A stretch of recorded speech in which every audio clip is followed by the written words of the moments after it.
আসসালামু আলাইকুম আমার প্রাণপ্রিয় বন্ধুগণ।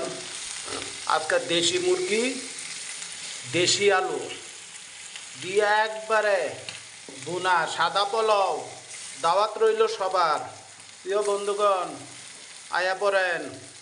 এখন একটু জল দিমু, দিয়া বলক আইব, বলক আবার পরেই আবার একটু রসুন দিয়া বাগার দিমু, বাস খাইয়া উইয়া ঘুমাই থাকমু। খাইয়া খাইয়া আপনারা লাইক কমেন্ট করমু, বুঝছেন আমার প্রিয় বন্ধুগণ। এই বালা বালা না খাইলে আপনারা তো লাইক কমেন্ট করতে পারবো না। তাই বালা বালা খাইতে হইব, বালা বালা কমেন্ট করতে হইব, সুন্দর সুন্দর গঠনমূলক কমেন্ট করতে হইব। সেই জন্য দেশি দেশি মুরগ খাইতে হইব।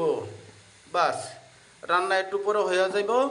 আমার প্রিয় বন্ধুগণ, ধন্যবাদ, ভালো থাকবেন।